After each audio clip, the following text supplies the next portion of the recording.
When I was 3, I just kissed the portrait of my late grandma. My grandpa dragged me to the graveyard to pick a wife. There was not only a young woman from the Republic of China era who'd been dead for 100 years, but also nobles and generals from all past dynasties. They're still charming concubines. Even the world-famous Empress Dowager Cixi was fighting to call me her husband, but little me didn't even spare them a second glance. Instead, I ran up to an unmarked red coffin and called out wifey. That's all because when I was born 3 years ago, strange noises came from the sky. The whole village was completely surrounded by earth immortals. Zhao the madman, the village's local mystic, said this was Yin Kang sending a child, with earth immortals coming for a wedding. I have the 1 in a million fate of an imperial top scholar, but it also means my life is doomed to be full of disasters. All kinds of demons and wild immortals will fight to possess me, and the first disaster would hit when I turned 3. A normal mortal body can't protect me at all. We have to find a non-human entity to keep me safe. My family was totally shocked when they heard this, so they agreed to let Zhao the madman seal my intelligence first, and wait until my 3rd birthday to take me to the graveyard to propose a marriage in person, so I acted like a fool for 3 whole years. Finally, the day of my 3rd birthday arrived. Zhao the madman showed up at my house super early, grabbed my hand and headed for Green Hill Graveyard. My dad and grandpa hurried to follow with the betrothal gifts. According to the villagers, all the beings buried on Green Hill Graveyard are deities and similar entities. So no one dares to bury their family members on the top of the hill. Everyone picks a good spot at the foot of the hill for burial. The braver ones bury their dead halfway up the hill. Zhao the madman led the group all the way up to the hilltop.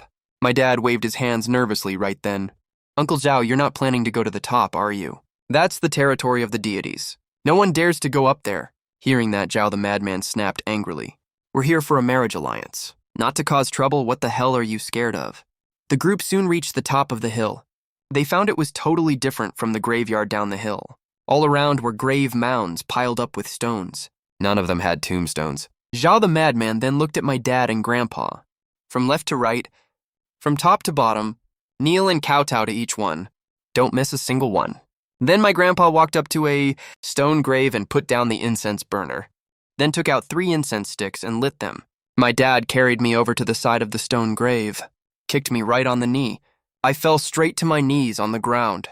The next second, the 3 incense sticks were snapped clean in half. When Zhao the madman saw this, he hurried over and formed a hand seal, then bent over and bowed. Sorry to bother you, miss. After that, he picked me up by the collar and headed toward the 2nd stone grave. My dad hurried after me with the offerings. Uncle Zhao, what's going on here? Zhao the madman put me down in front of the grave.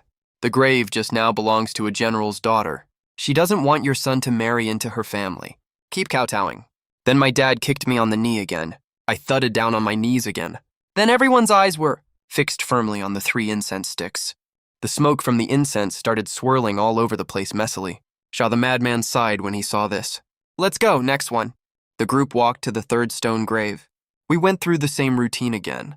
The incense sticks broke again. It wasn't until the sky started getting dark that I'd knelt before every single stone grave here. My dad walked up to Zhao the madman, his arms aching and hanging limp. Uncle Zhao, these girls think my son is a fool. None of them agree. What do we do now? It's true that these girls don't agree. That's part of the reason. But more importantly, a 1,000-year-old demon has set his eyes on him. They don't dare to mess with it. As he spoke, Zhao the madman did a quick finger calculation. That's so weird. Logically speaking, this kid has great fortune in his fate. There must be a super powerful big shot willing to help him. How come no one wants to? He looked over at my grandpa as he spoke. Old Han, bring your grandson over here. I'll do another divination for him. As soon as he finished speaking, the 3 of them turned to look at the stones behind them and found I was already gone. My grandpa slapped his thigh in panic. Where's my grandson? The 3 of them jumped up immediately and started searching around. Finally, they found the cliff, next to the big dark hole. I was standing in front of the hole, giggling foolishly right then. Suddenly, a cold gust of wind blew past. My dad shivered. Dad, is he possessed by a ghost? What do we do? Uncle Zhao, hurry up and chant a spell. Seeing my dad panicking like that, Zhao the madman looked disgusted. Chant my ass, you're such a coward. Let's go over and check. Why do I feel like that's a grave over there? With that, Zhao the madman walked ahead of everyone toward the hole. Right at that moment, I was still grinning foolishly a second ago when I snapped my head back abruptly. There was a vicious glint in my eyes, staring straight at Crazy Zhao. Seeing this, Crazy Zhao's expression changed immediately. He quietly pulled a talisman from behind his back with his right hand. May I ask who you are? Why have you possessed this child's body? We can talk anything over. Right then, a cold, crisp female voice came out of my mouth. This child is mine now. Bring me offerings. When Crazy Zhao heard these words, he looked at me with a solemn expression. Who on earth are you? I won't hand this child over to an unknown person for no reason. As he spoke, Crazy Zhao tensed up all over. His right hand was gripping the gourd tightly. That cold, crisp female voice spoke again. No one in this entire mountain except me can protect this child. Come here right now and present me offerings. She paused for a moment, then added one more line. That evil-suppressing talisman behind you is total crap. This is me notifying you, not negotiating with you. As soon as the voice fell, I immediately dropped to my knees on the ground again, and the naive, foolish look returned to my eyes. Seeing this scene, Crazy Zhao let out a helpless sigh. He put away the talisman in his hand. He did a quick finger calculation to check the time. This is the only way now. Those guys will be here any minute. Let's go. We need to propose the marriage. With that, Crazy Zhao walked to the side, towards the already damaged gravestone. He only glanced at half a character on it. Crazy Zhao's face instantly changed drastically. He stared at the dark hole in disbelief. Then he rubbed his two fingers together. A small flame ignited in his hand and directly lit the broken pieces of the gravestone on fire. My grandpa saw this and felt a bit confused. Who on earth is this girl? Crazy Zhao immediately cut him off sharply. Don't ask anything. Only this girl can save your Han family. Tell that kid to kowtow right now. Hearing this, Grandpa immediately brought my dad over to set out offerings again. Then he lit 3 incense sticks. This time, the incense smoke rose straight up vertically. Seeing this, my dad jumped up excitedly. Uncle Zhao, it actually worked this time. Crazy. Zhao raised his hand and smacked my dad's forehead. In front of this young lady. Show some respect. Stop jumping around like an idiot. With that, he walked up to me. Kid, you have to stay inside the coffin the whole day today. Don't come out no matter what. If you do come out, you'll lose your life. Got it. After saying that, Crazy Zhao picked me up and walked towards that dark hole. There was an extremely bright red coffin lying inside. There was a faint flowery scent in the air. Smelling this scent, Crazy Zhao's face changed once again. He quickly put me inside the coffin, then hurried down the mountain with my dad and Grandpa. I just stayed rooted to the spot in a daze. Not long after, the sound of a rattle drum came from outside the cave. As soon as this sound started, I suddenly walked towards the cave entrance like I was possessed. I saw that outside in the graveyard suddenly, a whole bunch of little kids appeared. One kid who looked way bigger than the rest was playing with a rattle drum in his hand. As a little kid myself, I was immediately drawn to it. I was just about to walk over when that familiar, cold, crisp female voice came to my ears. Idiot, get back here right now. They aren't human. The big boy not far away smiled at me kindly at this moment. Hey kid, want to play with this? I giggled foolishly and took 2 steps forward. Seeing this, the big boy smiled even wider. Come on, come play with us. I subconsciously took another step forward. Just when I was about to step out of the graveyard boundary, the grinning big boy suddenly turned into a weasel demon. All the other little kids also revealed their true forms. Intianzi. I finally waited for this day. With that said, the big weasel dropped to all 4s and charged straight at me. Seeing this scene, I finally realized the danger I was in. I quickly took a few steps back, but my legs were all wobbly and wouldn't cooperate, and I fell right on my butt on the ground. The big white weasel was already right in front of me. Its sharp teeth bared as it lunged for my head. Right at this moment, that cold, crisp voice suddenly sounded. Who the hell do you think you are, daring to steal my person? Who gave you the guts? You're looking for death. As soon as the voice finished speaking, an eerie, chilly wind suddenly picked up around.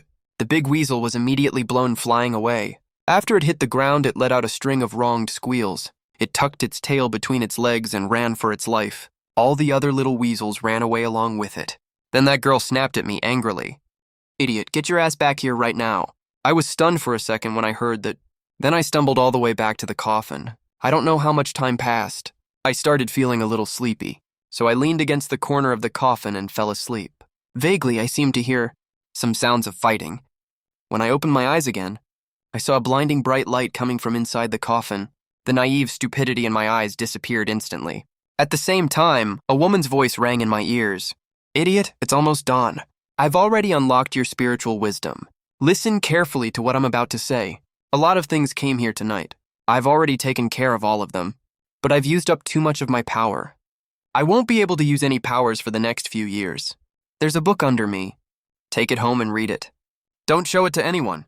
I leaned over nervously. Are you okay? The female corpse spoke in a harsh tone. Shut up. I don't have much time left. As long as you master what's in the book, you'll be able to live safely past your 18th birthday.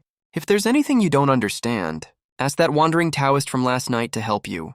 Come resurrect me on your 18th birthday. I scratched my head in confusion. Resurrect? What are you talking about?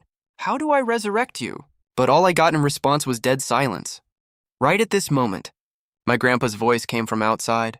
I immediately grabbed the ancient book and ran out of the cave. My grandpa saw that I'd regained my senses. He rushed over right away and pulled me into a hug. Zhao, the madman behind him, also smiled with relief. He really deserves to be called a once-in-a-millennium genius now. After we got home, I opened that ancient book. Everything in the book was about fortune-telling. As I understood the content of the book better and better, I gradually realized the reason the female corpse unlocked my spiritual wisdom was so that I could learn the content of the first volume of this ancient book she gave me. For the next 15 years, I studied while thinking. Who exactly was that female corpse? Though I thought her talk of resurrection was total nonsense, but since she had saved my life, no matter how hard it would be, I would help her come back to life. Finally, the day of my 18th birthday arrived. I went to that red coffin very early. Seeing her again, I couldn't help feeling a little nervous. After all, I didn't know what marriage was when I was little. But I definitely know now. I hesitated for 2.5 minutes, as if I had made up my mind. Hey, miss. 15 years have passed. I'm here to keep my promise.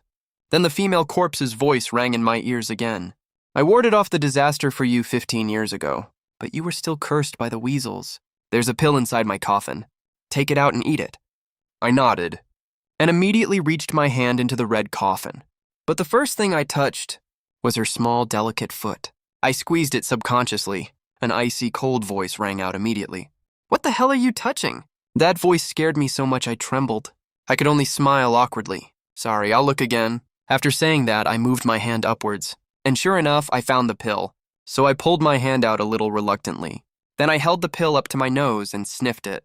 It had a faint vanilla scent, along with the unique scent of the female corpse. The female corpse got angry immediately when she saw this. What are you sniffing at?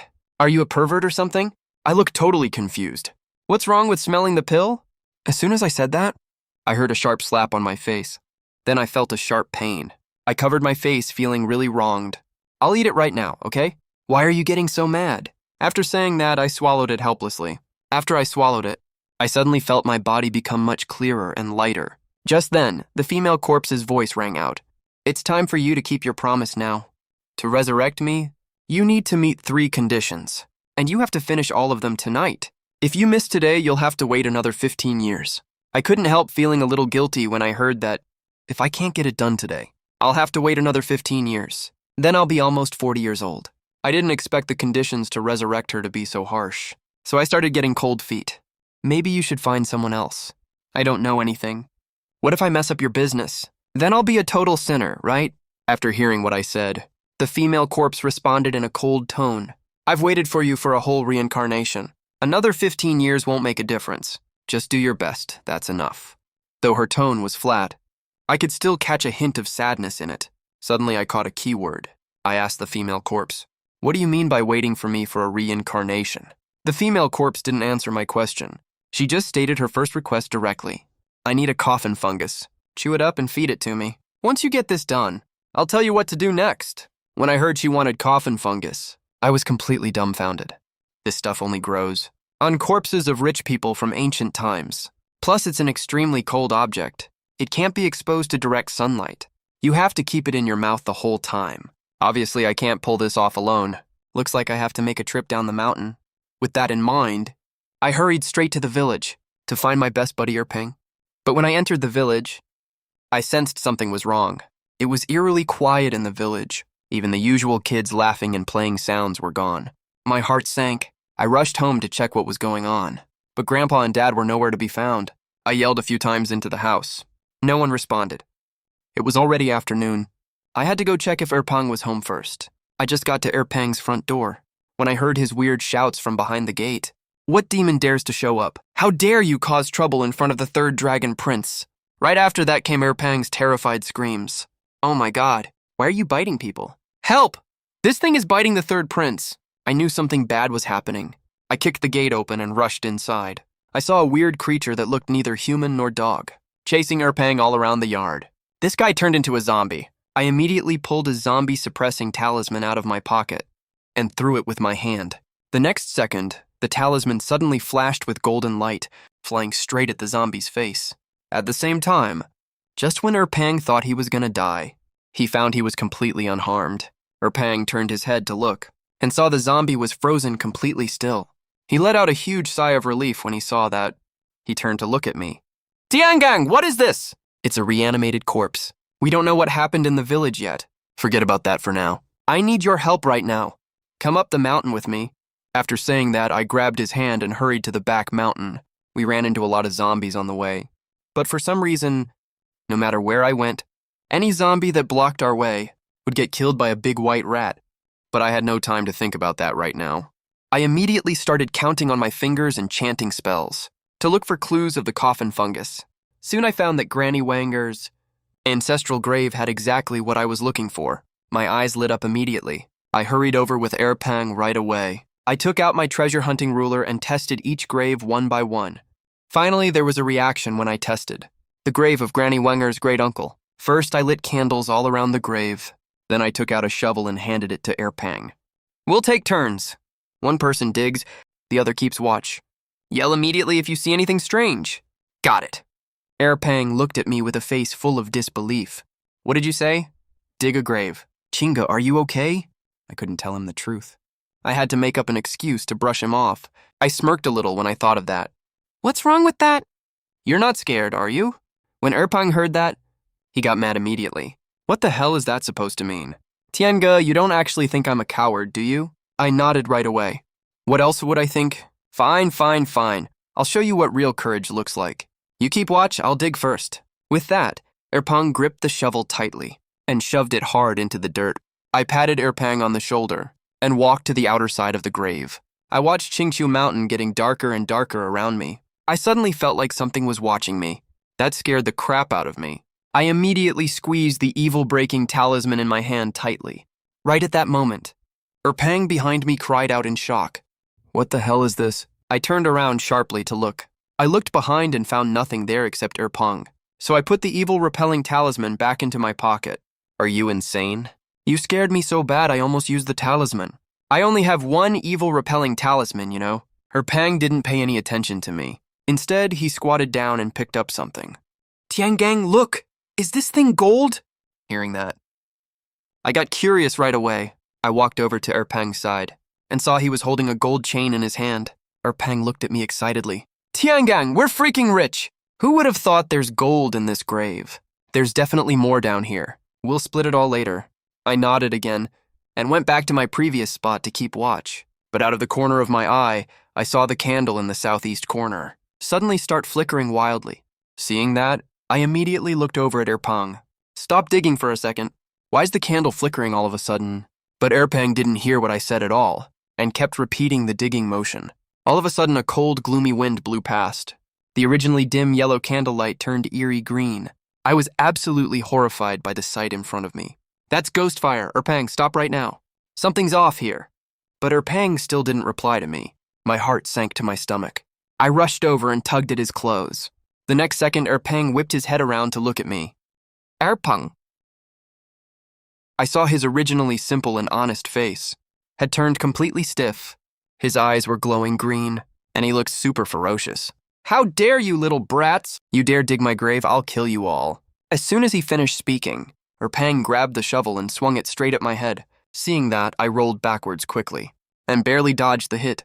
Then I reached into my pocket, only to find the evil-repelling talisman was gone. I immediately looked around my surroundings and soon spotted the yellow tattered talisman right under Erpang's feet. By this time, Erpang had already grabbed the shovel and charged at me again. Seeing this scene, I ran outside as fast as I could without looking back. But Erpang turned out to be a surprisingly agile fat guy. He caught up to me really quickly, just as he raised the shovel to land a fatal blow on me. a big white rat suddenly blocked the way behind me. There was a loud bang.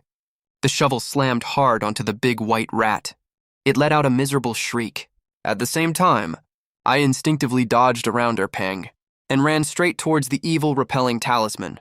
When I got close enough, I pounced right at it and grabbed the evil repelling talisman in one go. Urgent magic order. As soon as I finished speaking, the evil repelling talisman in my hand glowed bright gold and shot straight at Erpang's face. Erpang was sent flying 2 meters away instantly. The whole graveyard went dead silent immediately. Only the sound of my own heavy breathing was left. I slowly walked over to Erpang's side and patted his face a few times. Erpang, wake up quick. But he didn't react at all the whole time. What's going on?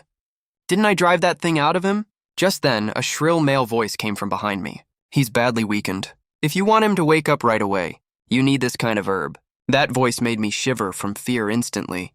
I turned around and saw a white-haired old man. Standing right behind me, he was holding a plant in his hand. I was stunned for a second at first. Then I looked at him suspiciously. No way. Are you that big white rat? Hearing what I said, the old man burst out laughing immediately. Exactly, hurry up and give this to the fat kid. Otherwise, you won't be able to dig out the grave. I took the plant from his hand in a daze. Then the white-haired old man turned into the big white rat and ran into the deep woods. I stared deeply in that direction for a moment. Then I fed the plant in my hand to Erpang. 2.5 minutes later, Erpang opened his eyes groggily. I saw he was fine with no serious issues. So I grabbed the shovel from his hand and went back to the grave pit and started digging down with the shovel. After a long time, it had gotten completely dark outside. At this point, Erpang walked up to me. Let me do it, with your tiny build. You'd be digging till next year. He grabbed the shovel from me as he spoke and started digging like crazy. Soon he dug out a coffin. Erpang and I worked together to lift the coffin lid. The next second, a stench of rot came from inside. I pinched my nose and looked inside. There was a skeleton lying inside. One of the bones was glowing faintly. I took a closer look carefully. That's the coffin fungus. Great, we found what we need. But how do we get the coffin fungus to the female corpse? After all, if you hold that thing in your mouth, it'll freeze your lips off. Suddenly, I smacked my forehead. I'm such a fucking idiot. Why not just carry the female corpse down here? As soon as that thought hit me, I hurried to tell Erpang, stay here and keep watch. Don't let anything get near the coffin. Got it. Erpang snapped angrily. What the hell are you messing around with all night? That crappy coffin has no jewelry anyway. Who the hell would want to go near it? I started walking out, while reassuring Erpang at the same time. Once we get this done, I'll treat you to 3 all-you-can-eat chicken leg meals. The second Erpang heard that, he grinned immediately. You promise? No takebacks. After I got Erpang sorted out, I rushed up to the hilltop as fast as I could. Right at that moment, I saw that white, bearded old man standing by the cave entrance. He seemed to be talking to the female corpse. The first voice I heard was the old man's. These 3 conditions, none of them are easy to pull off. Are you really sure you want this total amateur to do it? I have my own plans. All you need to do is stay nearby and help him out. Don't stick your nose into other business. That kid should have gotten the thing already. Keep hiding for now. Don't make a move unless it's absolutely necessary. The old man nodded in agreement, then transformed into a huge white rat and scurried into the bushes. After he left, I slowly walked over to the coffin. I found the coffin fungus, but I can't bring it up here. So I need to carry you there with me. The female corpse didn't object to that, so I pried open the coffin with a shovel and lifted the female corpse onto my back. Then I hurried back to Old Lady Er's ancestral grave site. I glanced around and found Erpang had passed out asleep on the ground. I ignored him and walked straight over to the coffin. After I put the female corpse down, I leaned in to get the coffin fungus inside the coffin and bit it to hold it in my mouth. Holy shit, that's so fucking cold. I fought through the freezing cold and quickly turned my head toward the female corpse's face. Right as our lips were about to touch, a sharp yell suddenly rang out. Stop! Young man, you're helping a villain do evil. Don't let her mess with your head. Don't help this evil witch. I looked up and saw standing not far away a ragged, worn-out Taoist priest. I was confused, so I mumbled something incoherent through my full mouth. The priest got even more anxious when he saw me like that. This woman must never wake up. If she comes back to life, everyone in this land will suffer a horrible death, and you'll be the biggest sinner in the world. Do you understand what I'm saying? My face was pale as a sheet by now. I couldn't hold on any longer, so I lowered my head and kissed the female corpse. Then I pushed the fungus with my tongue. and the coffin fungus slid right into her mouth. The next second, the female corpse's eyes flew open. The sight made me jump so hard my whole body shook. I shook her body a little, and only breathed a sigh of relief when I was sure she wouldn't move again. Then I looked over at the priest standing not far away. He was pointing his finger right at me. Why won't this young kid listen to advice? Now we're screwed. 3 of her souls merged back into one. This woman's powers are already starting to come back. You're so young. Don't let lust for a woman cloud your judgment. I shrugged when I heard him say that. Wait, mister. I was trying to ask you this whole time. What else was I supposed to do with the thing in my mouth? It's super valuable. I can't just spit it on the ground, right? After hearing that, the priest smacked his own forehead hard. Oh, right. I forgot this thing is extremely cold. But it's okay. Only 1 soul merged back. You have to do exactly what I say from now on. Before he could finish talking, the female corpse's sharp, cold voice rang out again. How dare you try to trick my person?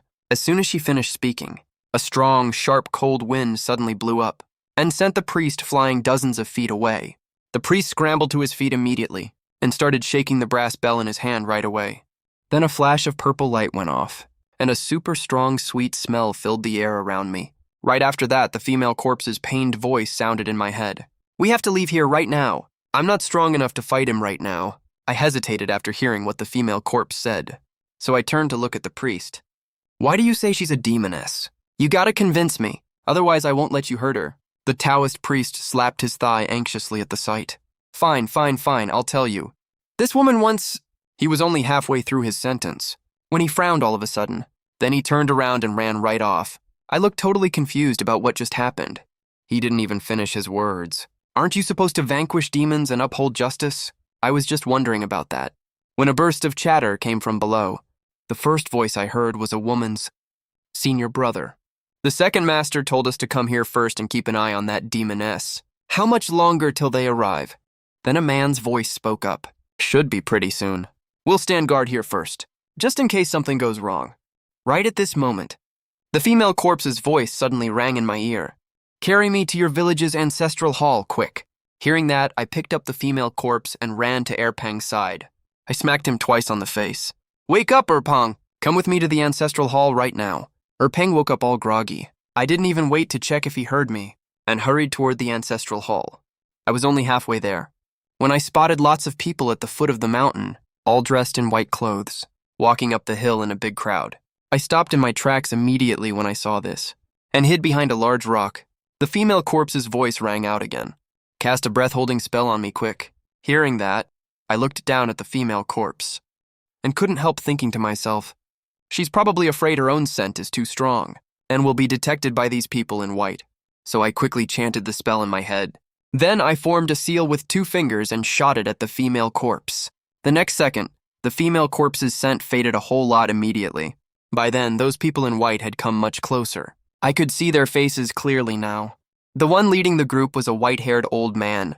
2 middle-aged men were walking right beside him. Everyone behind them was young people, seeing them getting closer and closer. I crouched down a little lower. These people are definitely here for the female corpse. Our village hasn't had a single outsider come by in 10 years, and today just happens to be the day the female corpse wakes up. It's way too coincidental that so many people showed up out of nowhere. You don't even have to think to guess the connection here. After they walked away, I headed for the ancestral hall again. We got there really quickly. The female corpse's voice rang out again at this point. Now go complete the second condition. Go get some water from the well in the corner.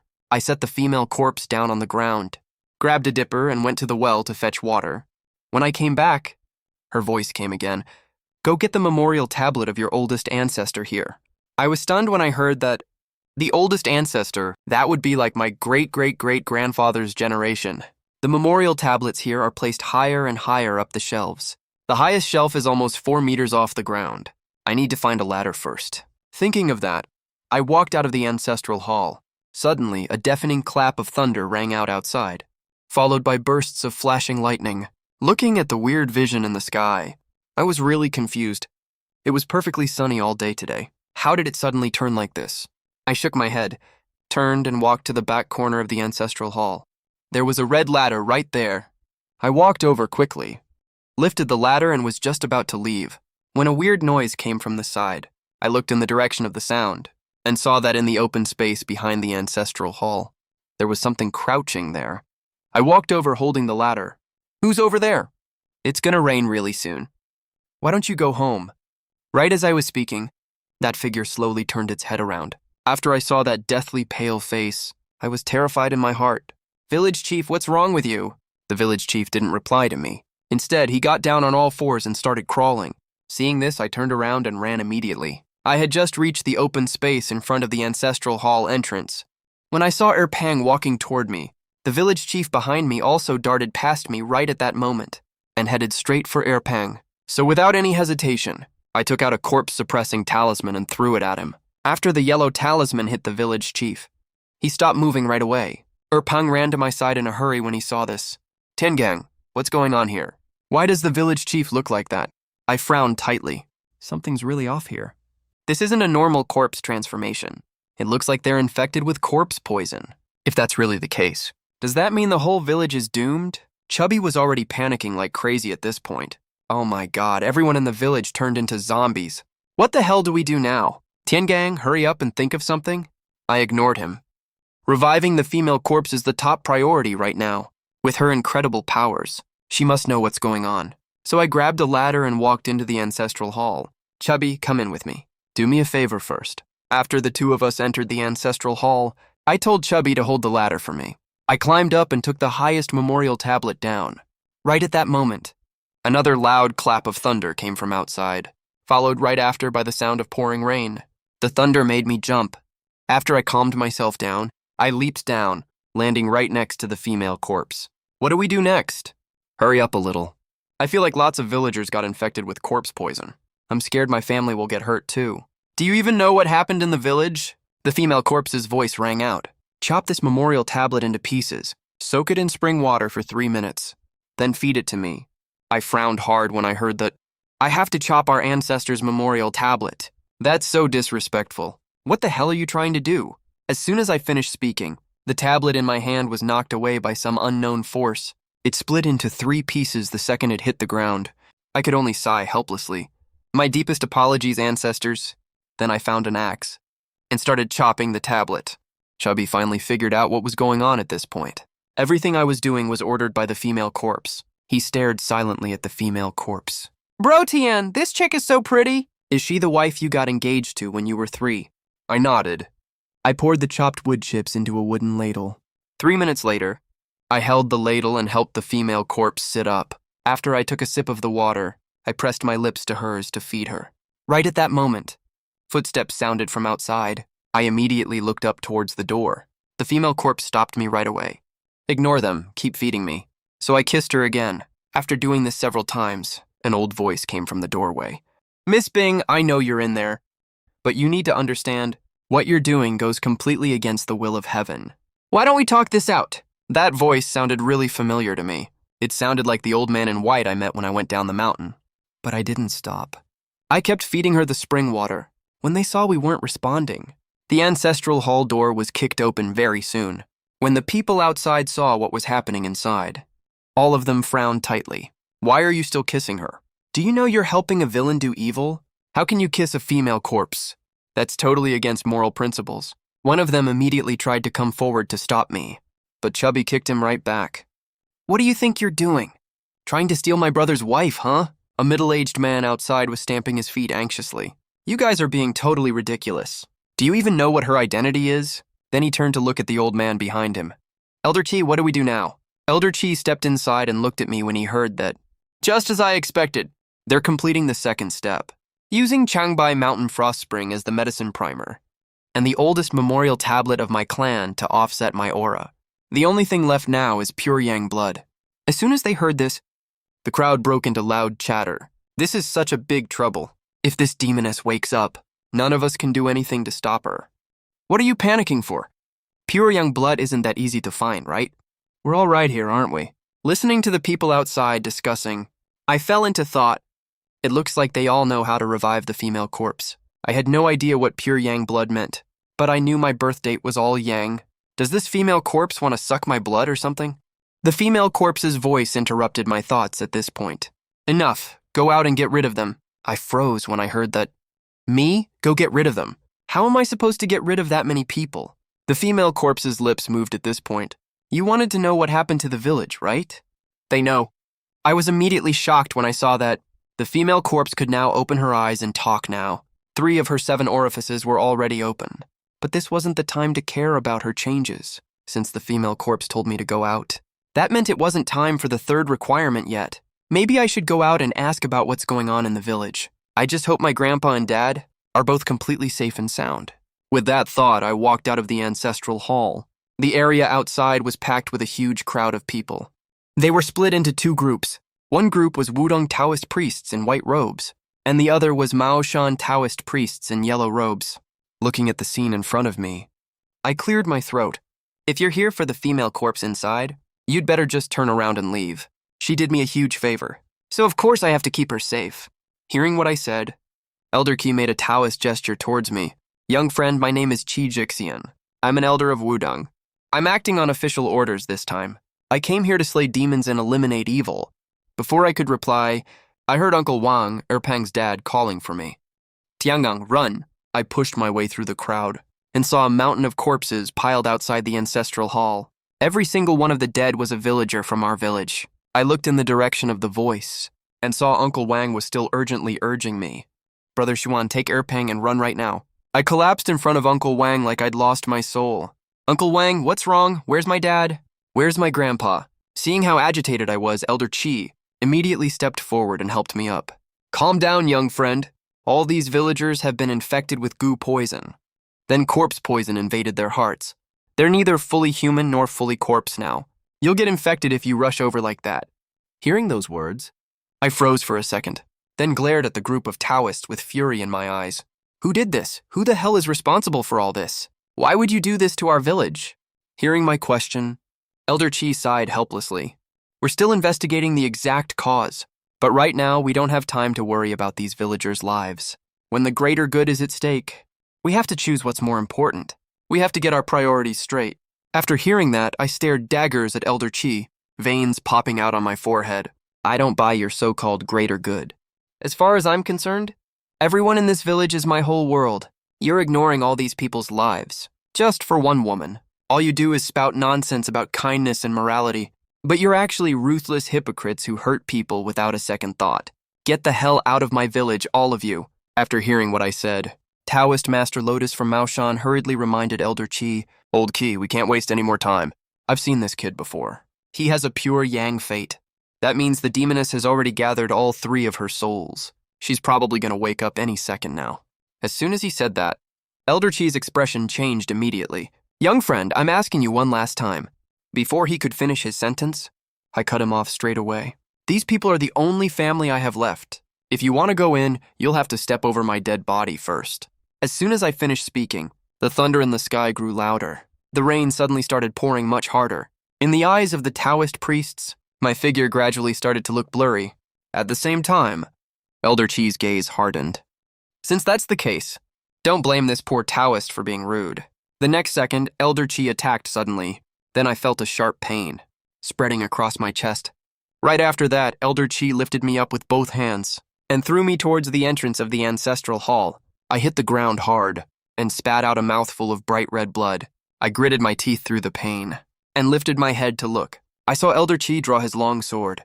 Wudong respects you as a 9th grade fortune teller, so we can let you die with dignity. Please come out. Right now?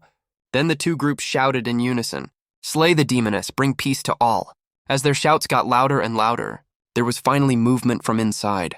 I saw Erpang walk out slowly, holding the female corpse in his arms.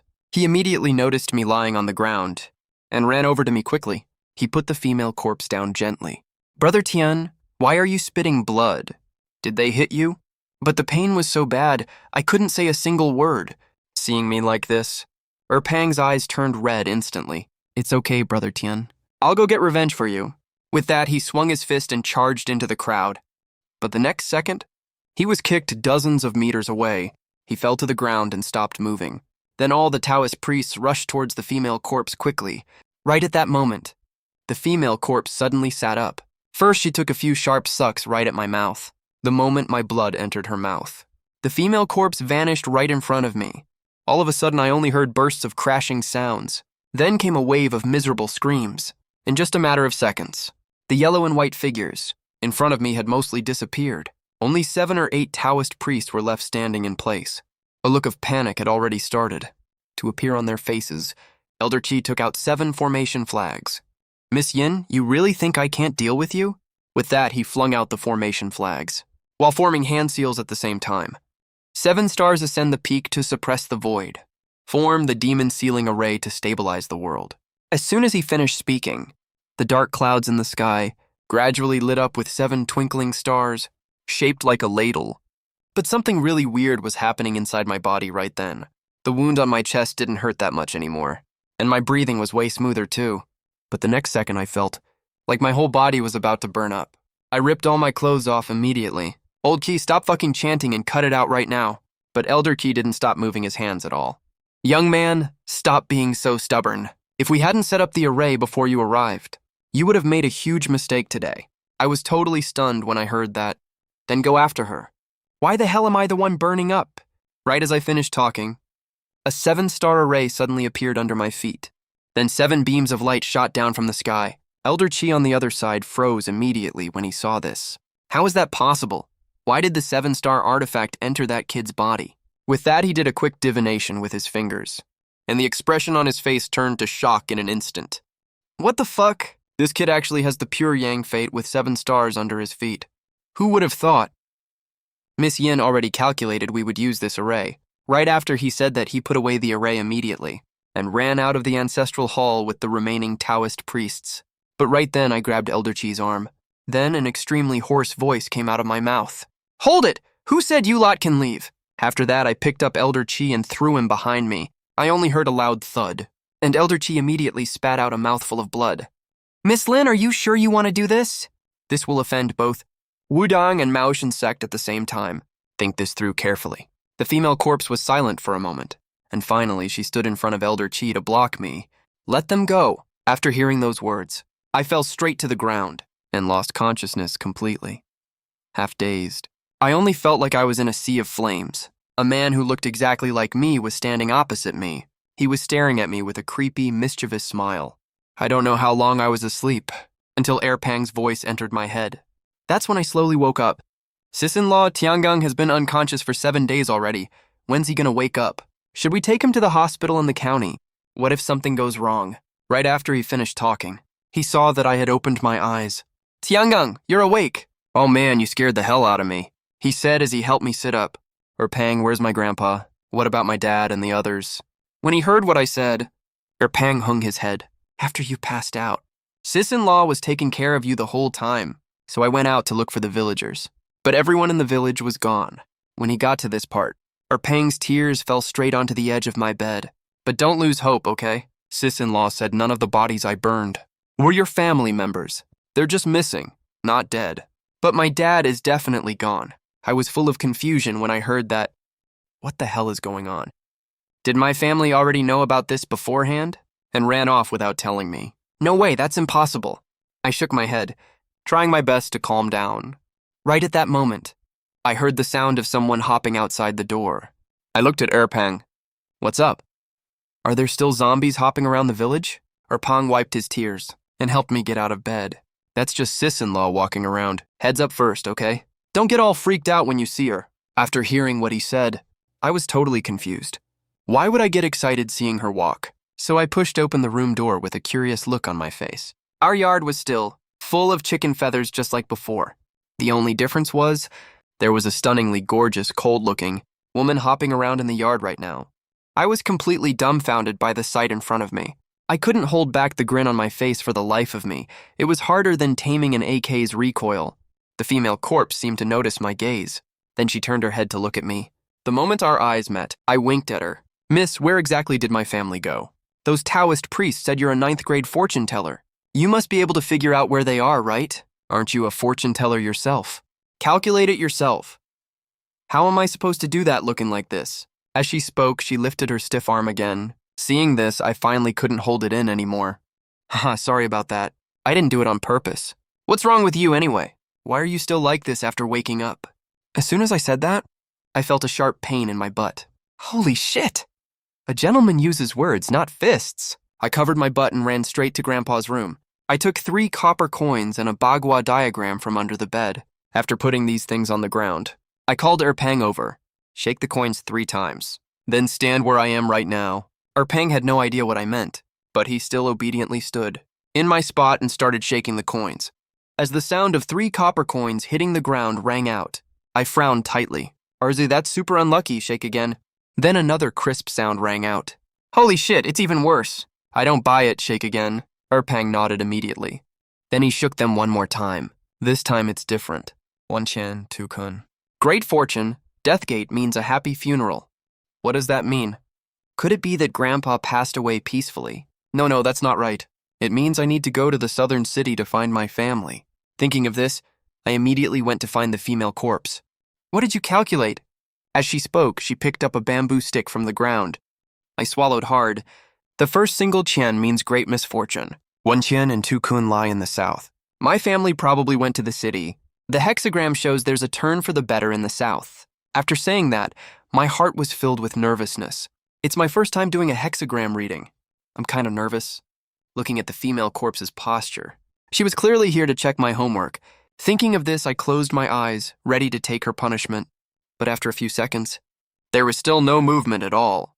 Instead, I heard her voice of approval. Not bad at all. First time doing a reading and you got the direction and location, right? Then tell me what the death gate you got means. Hearing this, I was stunned again. Happy funeral? Maybe my grandpa passed away peacefully. As soon as I finished speaking, the small bamboo stick in her hand whipped right onto my body. Was that your hexagram? What makes you think your grandpa is dead? Hearing her words, I realized it immediately. Oh, right. Erpang was the one who shook the hexagram. It wasn't me. That means Erpang has great luck coming his way recently. In other words, this is a rare special hexagram. The female corpse nodded. Pack your things. We're going into the city. After saying that, she jumped out of the yard. But I stood in place with a gloomy face. This is the place where I was born and raised. Before I went up the mountain, the village was still very lively. Now there's not a single living person left. Thinking of this, the scene in front of me gradually blurred. This time going to the city. I must find Grandpa and the rest of my family, plus the culprit who massacred the village. Don't let me catch you, or I'll make you pay for the lives of everyone in my village one by one. And that cold, unfeeling woman, I'll win you over sooner or later. Then I wiped my tears away. I called Erpang to pack up our luggage. We followed the female corpse and got on an unlicensed taxi heading for the county town. Then the driver wearing black sunglasses shouted at us. We'll leave once we pick up 2 more people. Just wait a minute, everyone. Hearing this, the people on the bus got upset right away. These are all paid seats. You still want to pick up 2 more. The driver with black sunglasses immediately grinned. Cut me some slack, the trip is so long. I won't even make enough for gas money otherwise. Hey, look, you guys. There are people coming right now. As he spoke, he waved to 2 girls in the distance. Hey, pretty girls. Heading to the city. Just need 2 more to leave. The 2 girls got on the bus immediately after hearing that. The guys on the bus saw 2 hot girls getting on. They smiled so wide their eyes almost disappeared. Hey girl, there's no seats left on the bus. Why don't you sit on my lap? As soon as I said that, the 2 girls stopped right away and frowned at the driver. There really are no seats left here. The driver in sunglasses just grinned. Then he walked to the aisle by the door and gave it a pull, and a retractable seat popped right out. You 2 are both super slim. This seat's definitely big enough for you. Squish a little and we can head out. Seeing that, the 2 girls just sighed, but they still sat down anyway. I looked up at that point and frowned immediately, because the short-haired girl had a patch of dark key right between her brows. That's a sign she's gonna have bad luck soon. If there's red light in the Life Palace, that means a bloody disaster is coming. I quickly turned to look at the female corpse. She has dark key between her brows too. Is she gonna have terrible luck too? You're asking me? How would I know? I curled my lip. Fine, don't tell me then. Like I even care to know. Then the door closed completely. The driver started the car cheerfully. The ride was bumpy the whole way, so I fell asleep before I knew it. I felt like I was sleeping on something soft. I even rubbed against it a couple times. It was super comfortable. But the good times didn't last. The driver suddenly hit the brakes hard, and I slammed right into the back of the front seat. I opened my eyes right away and looked around groggily. Everyone on the bus was scrambling to steady themselves. The driver yelled at the road ahead, cursing, "Damn stray dog. You scared the hell out of me. It's all black, I almost didn't see it." Hearing that, everyone looked out the window. There really was a black local dog up ahead. It was curled up in the middle of the road, not moving at all. Seeing that, the driver cursed and opened the door. "Wait for me for a sec, guys. I'll go take care of this," he said as he got off the bus. But he was all fired up, and the second he walked over, he suddenly froze completely. "What the hell is this?" The driver looked totally shocked. He started looking at the ground around him. Since we were all inside the bus, we couldn't see what was on the ground. Everyone was super confused. The driver went to deal with the dog. He could just chase it away, right? What's he doing over there? The shirtless big guy sitting up front couldn't sit still anymore. He opened the door too, and got off the bus. "What's going on here? Did the dog bite you?" he said as he walked over. Then weirdly enough, he froze too. Dude, what the hell are they doing? Now everyone on the bus was totally curious. Two grown men went down there. Why are they both acting like that? Is one dog that scary?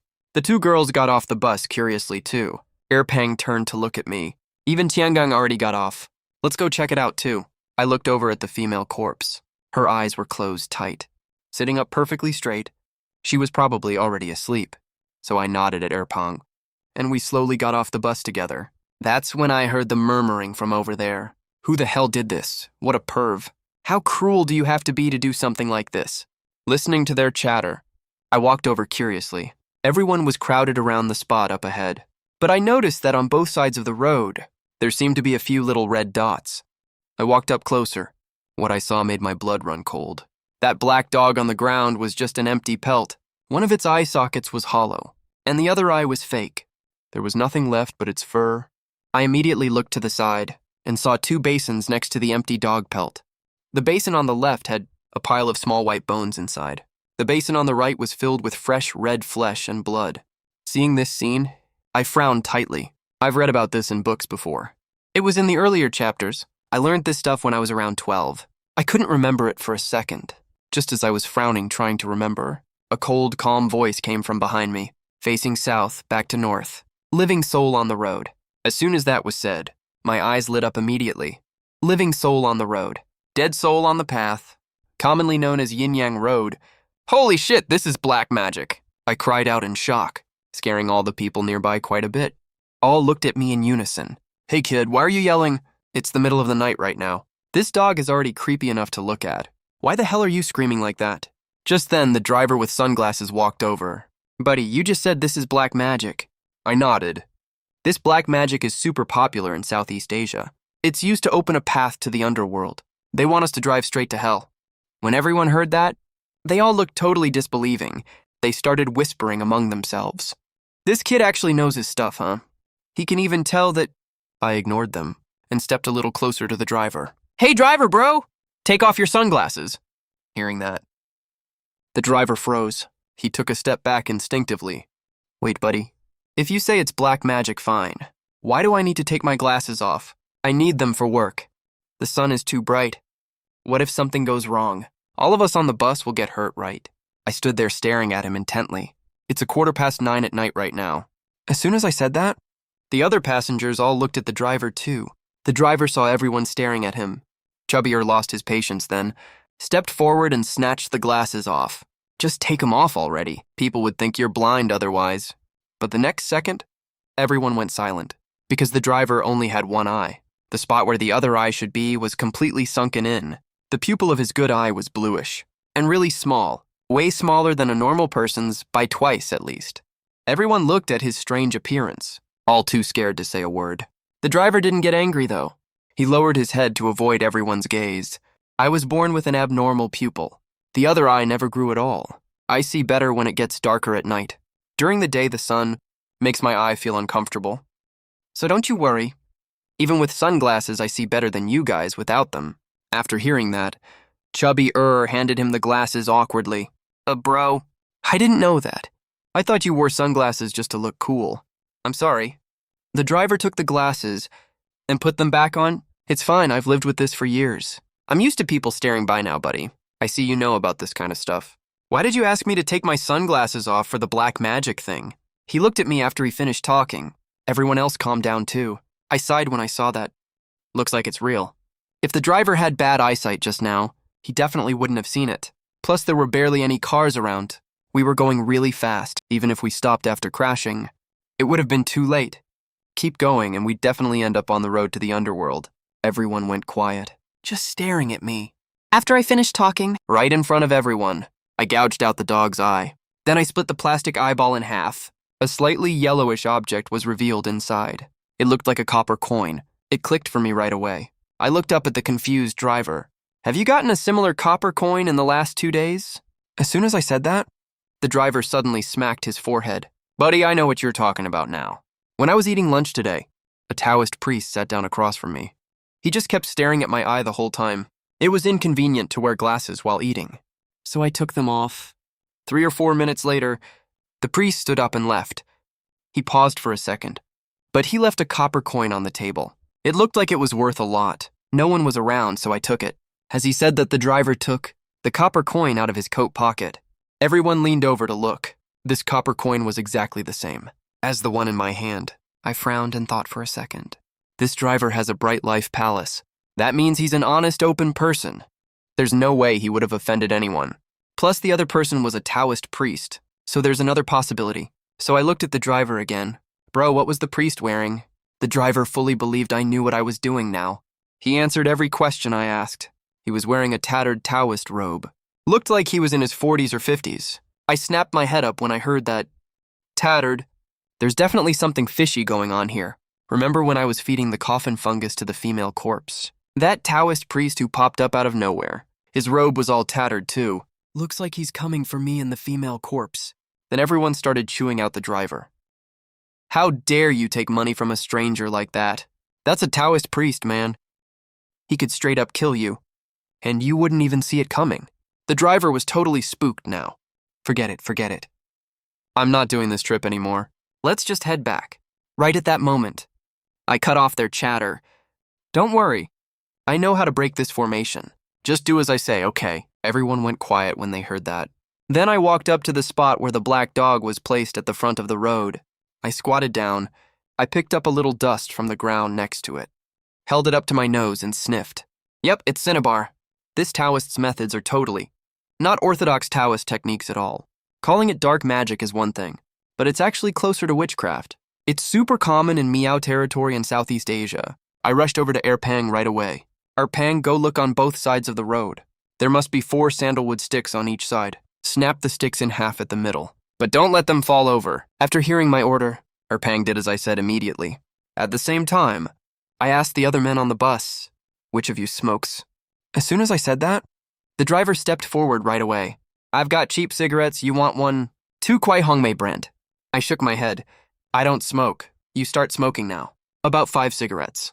Collect the ash in your palm. Bring it to me when you're done.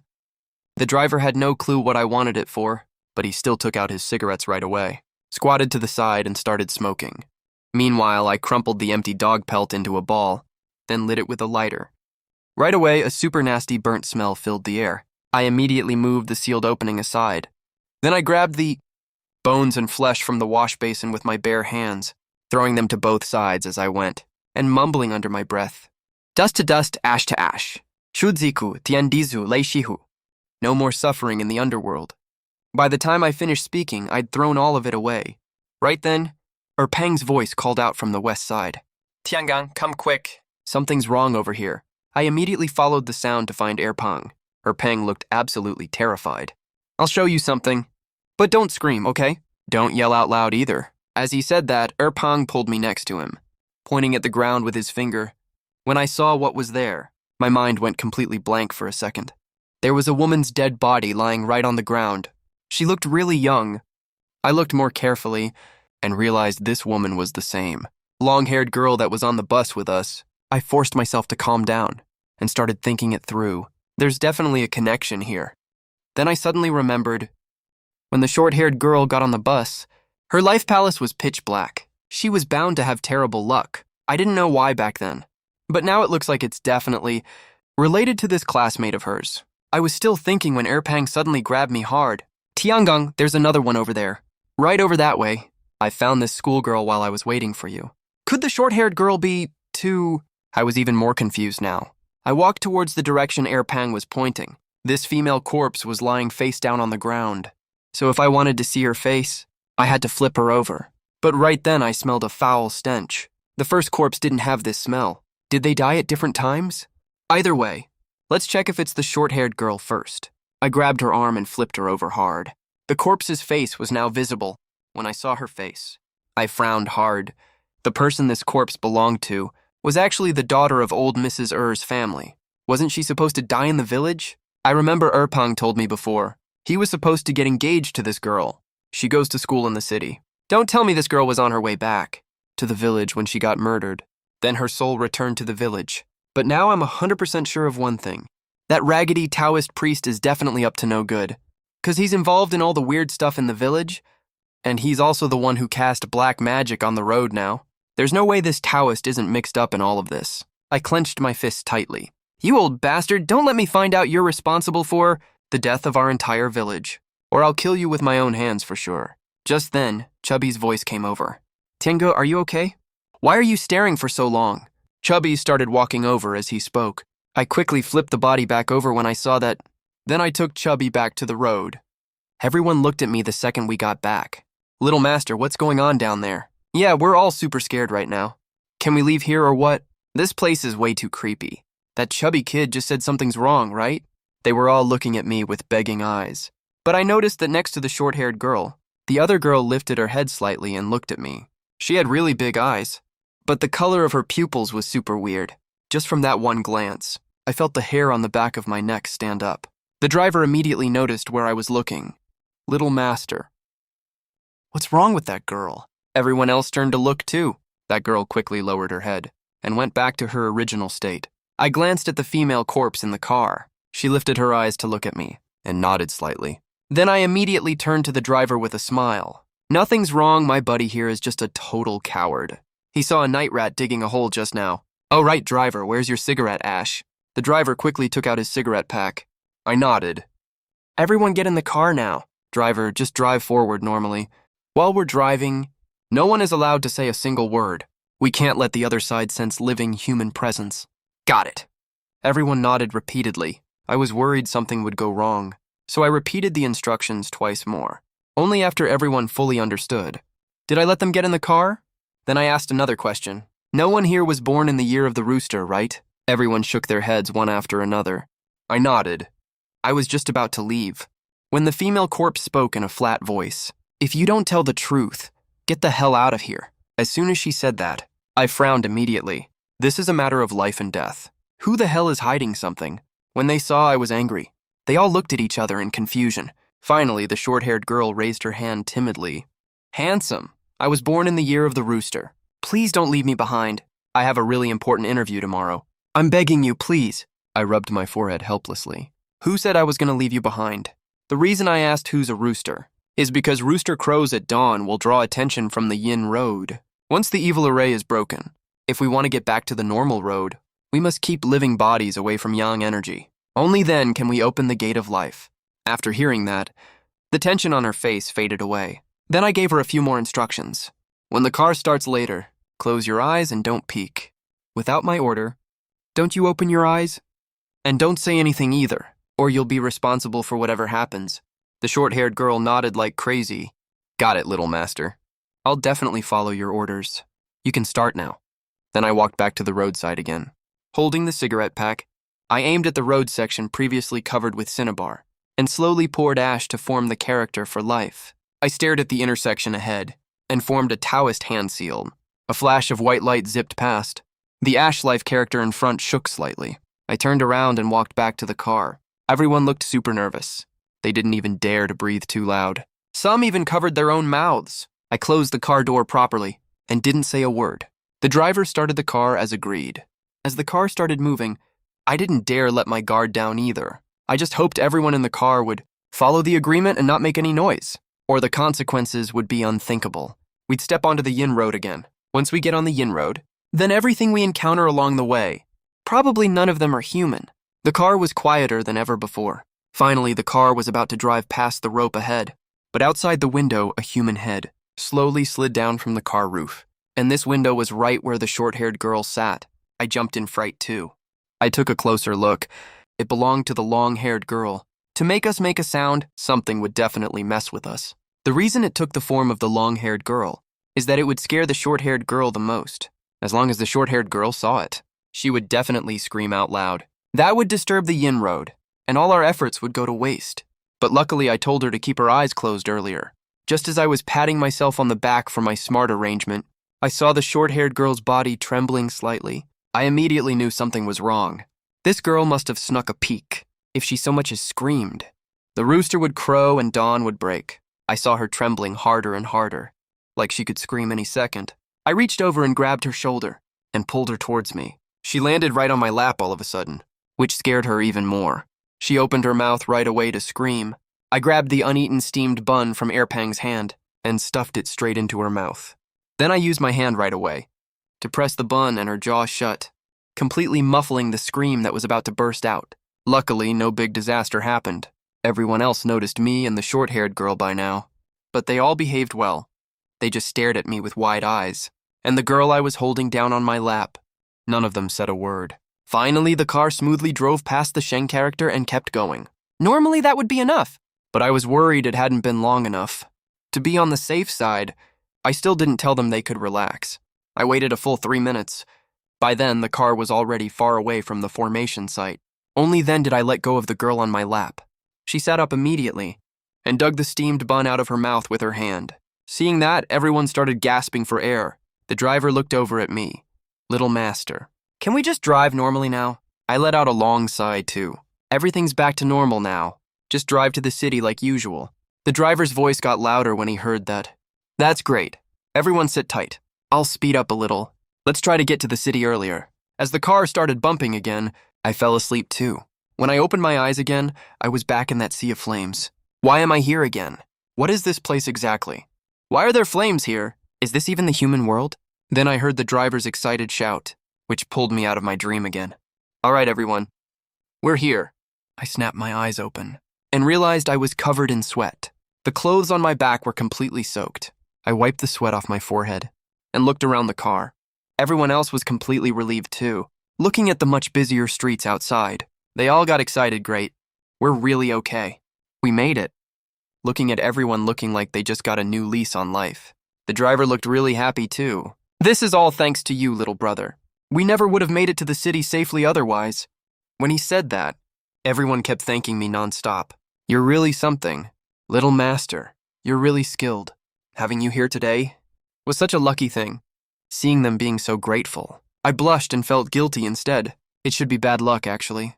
If we weren't heading to the city, that Taoist priest probably wouldn't have set this trap for us. Everyone got off the bus one after another. My gaze fell on the two girls, standing not far away. Just then, the short-haired girl dragged her friend over to me. Thanks so much, handsome. I don't know how to repay you. I nodded and watched them leave with a smile. As for what happened to the long-haired girl, I didn't say anything more about it. I just didn't want to get mixed up in that mess.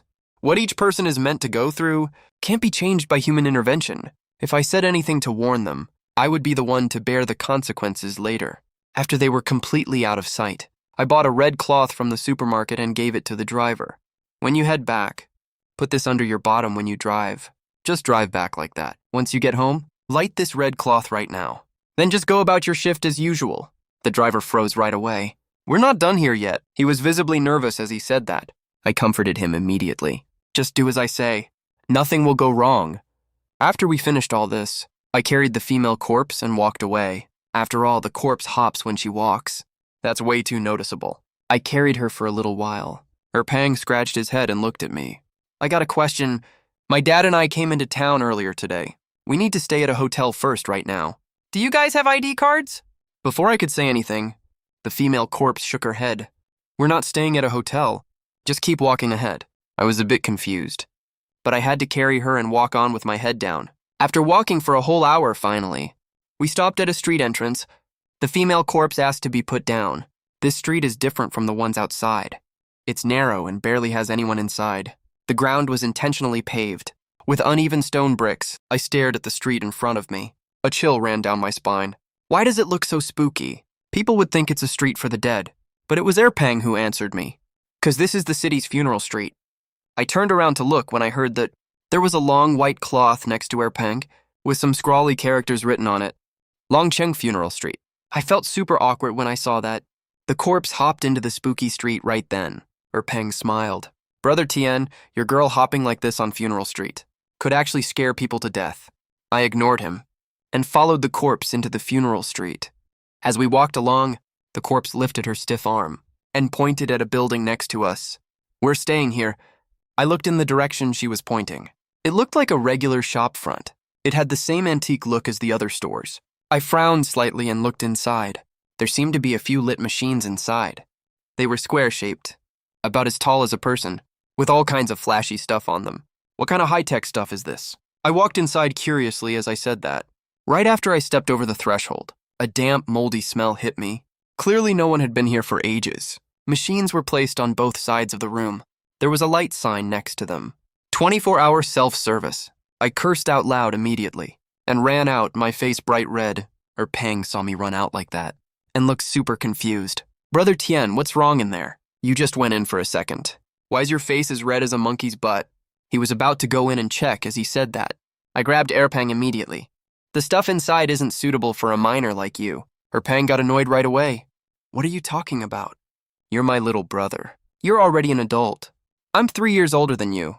He walked inside stubbornly as he said that. I could only sneak an awkward glance at the corpse. I noticed the corner of her mouth was slightly upturned, but she was trying hard to hold it back. I was a bit confused. Wait a second. There's no bed in there except for those things. How are we going to stay here? After hearing what I said, the smile on the corpse's face disappeared immediately. We'll make do for tonight first. I'll call the shop owner tomorrow and buy the place. I was a bit hesitant, but I'm a grown man after all. It's embarrassing to be too shy in front of her. So I made up an excuse. We can make do, sure. It's no problem for me. But isn't it bad for you as a girl? The corpse looked totally fine with it. I'm okay with it. As soon as she said that, I was left speechless. But even if you're fine with it, we don't have money to buy this shop. It's huge inside. It even seems to have a backyard. That's not something you need to worry about. Right after the corpse said that, Peng walked out, his face bright red. These city people have no shame. Putting this kind of stuff out in the open like that.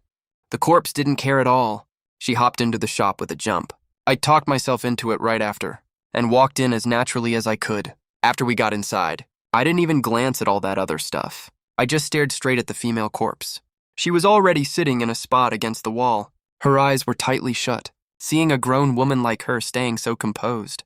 I didn't feel that upset anymore. I found a seat and sat down too. I actually wanted to ask the female corpse if she had any plans, how we were going to find my family, what we should do next. What's the point of taking over this store anyway? But the female corpse had no intention of talking to me at all, so we grabbed a quick bite to fill our stomachs. Then we fell fast asleep. I thought I heard rats in the middle of the night. They kept squeaking nonstop, but every time I opened my eyes, the noise would disappear right away. Also, the female corpse's seat was completely empty. Just as I was about to go out looking for her, she came back, except her lips looked really red. She gave me a cold glance. Then she sat back down again and didn't say another word. I had no choice but to go back to sleep. When the next day came, I was woken up by a big burly guy. He scanned a box from the vending machine with his phone. He glared at me when he took the box and headed for the door. Fucking self-service stores and banks. I'll just let bums like you mooch off for free, he said as he walked out the door. He was walking normally just now, but he tripped out of nowhere and fell flat on the ground. The guy let out a sharp howl. What the fuck? Running into a bum brings bad luck for the whole damn day. Hearing him still cursing, the female corpse snapped her eyes open. I quickly patted her back when I saw that. All right, that's enough. He's got a filthy mouth. He'll get what's coming to him sooner or later. The female corpse nodded and looked at me. Call the owner of this place. We're taking over the store today. We've got a ton of stuff to take care of. If you want to find your family, hurry up and get things done. Seeing the female corpse acting all fierce again, I shook my head helplessly and walked out of the store. The street was filled with the noise of bustling crowds. After glancing around at the surrounding area, I spotted a supermarket not far away. They had an old landline there. I walked straight over, maybe because I didn't sleep well or something.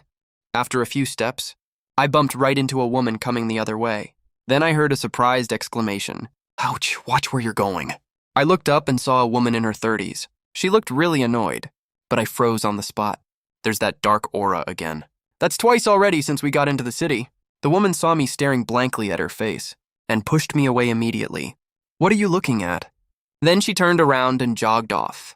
I didn't really care that much about it, so I quickly headed to the small supermarket and picked up the phone. An old man was sitting inside, around 60 or 70 years old, wearing a pair of reading glasses. He glanced at me, then went back to reading his newspaper. Add the area code for local landlines, okay? I nodded and dialed a few numbers. It was the number left on the vending machine. The line beeped with a waiting tone after a long time. Just when I thought no one was going to pick up, an annoyed man's voice came from the other end. Who is this? Are you crazy, calling this early in the morning? Hearing the man's voice, I frowned slightly. Are you the owner of that vending machine store? Yeah. Let me tell you something. All the products in my store passed official quality inspections, all right? If you broke something while using it, that's not our problem. If you want to file a complaint, the complaint number is posted on the machine. If you're not calling to complain, I'm the owner. Spit it out. I snorted coldly. It's not about the product quality. We're interested in taking over your store. We want to ask about the price. Do you have time to come over? We can talk about it. There was a pause on the other end. Then a fawning voice came through. Oh wow, a wealthy client comes knocking first thing in the morning. I thought it was a spam call. Sorry about that, buddy. I nodded. So are you free right now? We're in a bit of a hurry, he immediately replied with a laugh. Of course I'm free, buddy. Just wait a sec. I'll drive over right now. My place isn't far from this shop. Wait 10 minutes for me. Be there or be square. After I hung up the phone, I was just about to leave when the old man suddenly put down his newspaper and looked at me. That shop is filthy. Everyone on this street knows that anyone who buys it will regret it. After hearing what the old man said, I froze mid-step with one foot already out. The old man folded up his newspaper. This shop used to be a feng shui and divination parlor. This area is very well developed. All the shops here are super sought after. But that shop changes owners all the time. That's because there's something evil in there. I got it right away when I heard that. Oh, so that's what's going on. The filthy thing the old man mentioned must be related to paranormal stuff. I was actually a bit confused earlier. Why would anyone open an adult toy shop on Baishi Street? I nodded at the old man as I thought about that. Thanks for the heads up, sir. I turned around and left after saying that. When I got back to our shop, the female corpse was staring at a compass trying to figure something out. Her pang was still asleep. I walked over to her and looked at the compass too. What you looking at? The female corpse ignored me and just kept staring at the compass. You set up the appointment. Yeah, I did. He'll be here in about 10 minutes, but the female corpse frowned slightly. But what? Then I told her what the old man had said. I thought she'd change her mind after hearing that, but she just nodded casually like she didn't care at all and went back to studying the compass carefully. Seeing her act like that, I could only sigh helplessly. Not long after, a man walked in from outside. He was fat and wearing a suit. He looked the three of us up and down, looking pretty suspicious. So you guys are the ones interested in buying my shop? I walked up to him with a smile. Hi there, boss. Yeah, we're the ones who want to buy it. When he saw how messy and dirty we looked, he immediately lost his patience. Look, kid, I'm super busy all day. I make tens of thousands every minute. When I heard someone wanted to buy my shop, I rushed over here immediately. It's not cool if you're just messing with me. I looked confused. We're really here to buy it. The man let out a cold snort. Can you even afford it? Listen here, kid. This street is a key protected prime location. Even a public toilet here would cost this much to take over. He held up 5 fingers with his fat hand. I was stunned when I saw that $500. I suddenly remembered I only had a little over $500 in my pocket. I immediately looked worried. 500? Are you kidding me? He turned around to leave as he spoke, clearly not wanting to talk to me anymore. I quickly grabbed him to stop him. Wait, boss. Why are you in such a hurry? Just tell me the price first. We can try to scrape the money together. He immediately swatted my hand away. I'm telling you, kid, even a toilet here starts at 50 grand. A shop this big, it's 188,000. Not a cent less, you got that. When I heard that, I was completely shocked. Seeing how shocked I was, the man snorted coldly and turned to leave again. But just as he stepped 1 foot out the door, the female corpse's icy voice rang out. I'll give you 200,000. Now apologize to him. As soon as she said that, the man immediately pulled his foot back in and turned to look at the female corpse. He stared blankly for a long time. I quickly stepped in front of her when I saw that. We're having a conversation here. Why are you staring at her like that? When he heard what I said, he finally snapped out of his trance. Buddy, if you can really cough up 200 grand, forget an apology. I won't just sell you the shop. I'll even throw in a set of redwood tables and chairs. It's worth 30 grand. When I heard that, I looked super awkward. 200 grand? Yeah, right. I don't even have 2,000 bucks on me. Where does she get off saying stuff like that? She sleeps in a coffin all year round. There's no way she has that kind of cash on her. But the female corpse just nodded. I don't care about your free gift. Just get us in touch with a renovation company, that's all. After she said that, the female corpse pushed me who was standing in front of her away. Then she took off from her finger an extremely bright emerald green ring. It looked like it was worth a fortune. The man was stunned for a second. Then he took it over. He glanced at it twice, then frowned. Then he tucked his leather bag under his armpit and started playing with the ring with both hands. 1 second he held it up to the sun to check. The next he breathed on the jade. The more he messed with it, the more excited he got. By the end, his face was full of smiles. I stood nearby, totally confused. Did the female corpse put some kind of spell on him? The next second, the man suddenly looked up. His mouth was almost stretched all the way to his ears. Miss, are you sure this ring covers the cost of buying my shop? Looking at his money-grubbing face, I instantly understood. This ring must be super valuable. I just had no idea why the female corpse had something this expensive. One ring is worth 200,000 won. Right then, the female corpse stared hard at the man. Apologize right now, then go draft the contract. Hearing that, the man immediately put on a flattering smile. You're so generous, miss. I'll apologize right away. With that, he walked very seriously up to me. Sorry, bro. I was being a jerk and looked down on you earlier. You guys aren't country bumpkins at all. You're big bosses who don't care about appearances. After that, he bowed to me again. He looked totally sincere on his face. Then he looked at the female corpse. Miss, I'll go get the contract sorted out. The copy shop is not far away. Wait for me, okay? Oh, right. You hold on to this ring first. With that, he walked outside. He was in such a hurry. Out of excitement, he hit his head right on the door frame. It made a dull thudding sound. He still had a big smile on his face. Getting a bump is great. It's a lucky opening gift. May your business boom forever. Wait a moment, folks. With that, he trotted out. I stared at his back from inside the shop. He was still over the moon even when he got outside. He was even humming a tune. I clicked my tongue in disdain. Is that necessary? I'm a guy from the countryside. Even I wouldn't act this crazy when I see 200,000 yuan. Look at how he's behaving. But the female corpse shook her head slowly. That ring is worth 500,000 yuan. He's getting 350,000 yuan for free. Who wouldn't be happy about that? Hearing that, I whipped my head around to look at the female corpse. My eyes were wide open. How much? 100,000 yuan. That's enough to marry so many wives back in my village. The female corpse looked totally unbothered. I planned to give a pair of earrings worth 200,000 yuan, but I think I lost them on the mountain. Whatever, they're just worldly possessions. Her words stabbed my heart like a knife. It hurt so bad. You just gave away 500,000 yen like that. For this adult goods shop? Is it worth it?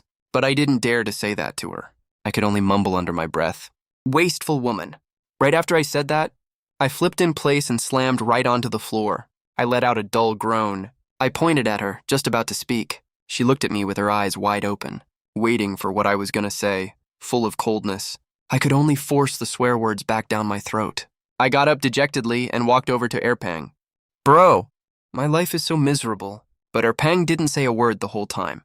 He was looking around the shop with a weird expression right now. He looked really serious. I patted him. Erpang, I'm talking to you. Why are you acting all mysterious? Erpang immediately covered my mouth. His eyes were fixed on the roof beam. Why do I feel like I've been here before? No, I've been to a place like this. He talked as he walked towards the back. Seeing him acting all weird, I sat on the floor, speechless. We're doomed. We just got to the city. That wasteful woman spent 500,000 on a shabby empty shop. Let's not even talk about that. Now Erpang is going crazy too. This is such a disaster, such a disaster. Half an hour later, I signed my name on the contract and pressed my fingerprint on it. Looking at the signature on it, the man's smile got even brighter. Folks, starting today, this shop is yours. But let's make this clear first. Clause 2, Article 24, page 3 of the contract. It's clearly written right here. Once the item is sold, no returns or refunds for any reason. Erpang ran over right away when he heard that. You call that spelling out the bad news first. You only brought this up after we signed the contract. With that, Erpang grabbed the contract to look for that clause once he found it. Erpang and I called him a scammer over and over. This clause was printed in super tiny font, tucked right in between the pages, all just to stop us from backing out. This made me trust what the old supermarket guy said even more. There's definitely something off about this shop. But the female corpse didn't react at all to this. She looked at the man, too. Don't you dare back out either, or I'll break your legs. The boss was still all smiles. I'd never back out, not even if you kill me. Don't worry, everyone. This card has the renovation company's number on it. Everything else is none of my business.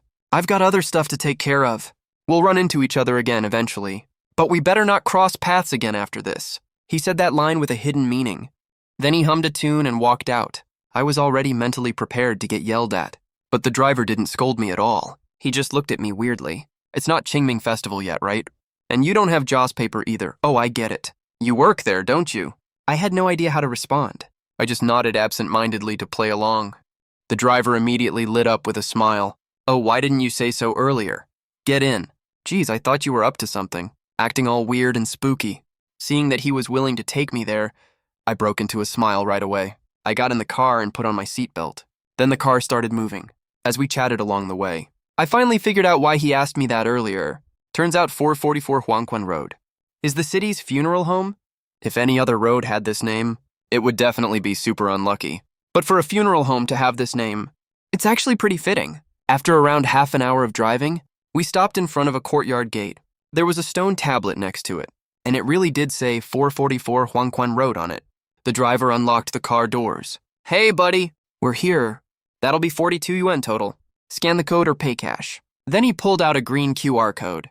I don't even have a cell phone, let alone know how to scan a code. I pulled money out of my pocket, then handed it over grudgingly. After I got out of the car, the driver drove off in a cloud of dust, kicking up clouds of dust behind him. I waved the dust away with my hand. I looked at the courtyard in front of me.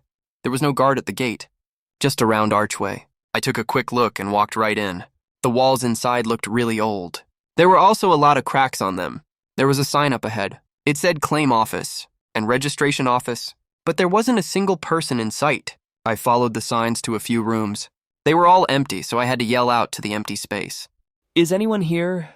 The area was really open right after I yelled. A weird noise came from far away.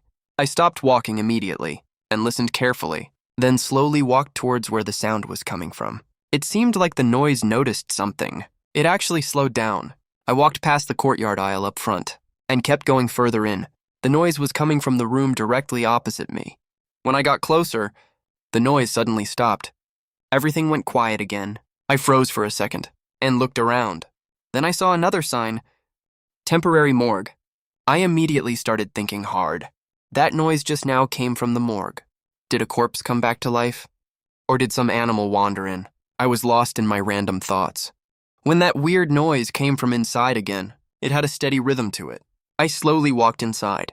I saw over 10 small beds inside. All of them were covered with white sheets, except for one bed that was empty, and the white sheet looked like it had been pulled off. It was tossed to the side, and it was covering the space under the bed perfectly. When I saw this, I was terrified out of my mind. What the hell, a corpse came back to life. I quickly scanned the whole room, but besides the 10 beds in the room, there was absolutely nothing else there, and the temperature was turned way down. I was shivering nonstop. It's not right behind me, is it? At that thought, I slowly turned my head to look back. There was nothing behind me. Oh, I was just scaring myself for no reason. There were probably only 9 corpses in total, so one of the 10 beds was empty, that's all. No sooner had this thought popped up, I heard noise coming from under that empty bed. This time the sound was really loud, and I don't know if I was imagining it. I saw the white sheet hanging by the bed, seemed to be moved by something a little. I swallowed hard silently. I must have seen it wrong. The next second, the white sheet moved again. This time, I saw it super clearly. That noise was still going on. And it even sounded more excited. I held my breath and stayed focused. I fumbled around in my pocket for quite a while and found the 3 talismans I drew earlier were all used up. All I had left now was yellow paper. I don't know if it was from fear or the cold. I grabbed a sheet of yellow paper with slightly trembling fingers. I tore off a page as quietly as possible. Then I bit my finger really hard. Based on what I remembered from the book, I drew a simple corpse-suppressing talisman with my fingertip blood. After I got the talisman ready, I quietly crept towards where the white sheet was. When I got right in front of the white sheet, I took a deep breath. No matter what's behind this white sheet, I'll just hit it with the talisman right away. At that thought, I gritted my teeth and ripped the white sheet off in one go. The sheet fell with a rustling sound. My other hand quickly formed a hand seal and slapped the talisman right at whatever was behind the sheet. But the next second, I froze right where I stood. Because what was in front of me turned out to be a man in his 40s wearing glasses. His entire lower body was covered in blood, and his hands were also stained bright red with blood. He was holding a long, huge saw in his hand, and the saw teeth were currently stuck in a person's leg. "What are you doing?" The man didn't answer. He just stared at me blankly. After a few seconds, he slowly let go of the saw in his hand. Then he pulled the yellow paper off his forehead and stood up. "I'm sewing up a corpse. Got any problem with that?" After hearing what the man said, I forced myself to calm down and looked at the corpse on the ground again. Cut the crap. Who sews corpses with a saw to cut bones? As soon as I said that, the man laughed. This corpse was hit with extremely strong force, so the bones are severely misaligned. Can't be sewn up directly. I need to saw the bones first, then sew it up at last. Seeing that I looked suspicious, he paused for a second. This guy died in a car accident. The coroner already finished the examination, so they sent him here. I'll sew him up, then wait for his family to claim him. After hearing that, I finally understood what was going on. Oh right, so you're a corpse stitcher, huh? The man nodded helplessly. You can say that. I let out a long sigh of relief then. The man wiped his hands. Are you a family member of the deceased, or I'm here to pick something up from someone? I had no idea there was nobody at this funeral home. I heard noise in here, so I followed the sound over. You almost scared me to death, you know? He looked me up and down, here to pick something up from someone. I nodded. Hurry up and give it to me, okay? I need to take it back and report for work. You can get back to your sawing after I leave? He looked at my outstretched hand and frowned slightly. Then he walked outside. I had no choice but to follow him. I thought he was going to get the thing for me. But who knew he walked to the entrance and looked around the small registration booth. When he saw nobody was there, he picked up the phone and dialed a number. Old Yue, no one's working on the weekend anyway. Why aren't you watching the door? Gone to play cards again? I don't know what the person on the other side said. The man with glasses nodded. I'm on duty today, okay? Some random guy just broke into the mortuary. I was in the middle of sawing a bone, and he came up and stuck a yellow paper on my forehead. Said he's here to pick something up from someone. I have no idea what he's here for. Hurry up and get back here. After he hung up the phone and turned to look at me, his face had already turned dark. I thought you were a family member of the deceased. Let me tell you, this is an official funeral home. You can't walk in and out as you please. Wait right here. Don't enter the mortuary without permission. Seeing how he acted, I figured it out right away. He was nice to me earlier because he thought I was a family member here to claim a body. Once he found out I wasn't, his attitude changed completely immediately, so I got annoyed too. Hey, what's with your attitude? Who do you think you are, Feng Shijian? Why act so tough with me? I only went in because there was no one around here. The guy with glasses snorted coldly, turned around and went back to the mortuary in the small yard. Soon, another burst of noise from the film crew came through. I couldn't very well go in again, so I had to sit on the small stool at the door and wait. After quite a long while, a scruffy-looking old man walked in. He was wearing a director's vest. This must be old Yue that the guy with glasses mentioned. He came in and looked at me sitting on the stool, and didn't even ask what I was here for. Came right up and patted me on the shoulder, then started looking closely at my face. Alike, so alike! Just look at these scrawny little arms and legs of yours. You haven't been eating properly, have you? I looked at him in confusion. Alike to what? He didn't answer my question. Instead, he said something that made my brain completely freeze up. The two of us brothers, meeting again today, is really fate playing tricks on us. From now on, we're sworn brothers. I'm over 70 years old this year. A few years older than you. From now on, you are my big brother. Hearing these words, I stared blankly at the old man, my face full of disbelief. The old man saw I didn't react and didn't get mad. Big brother, do you want some tea? I've got Westlake Longjing here.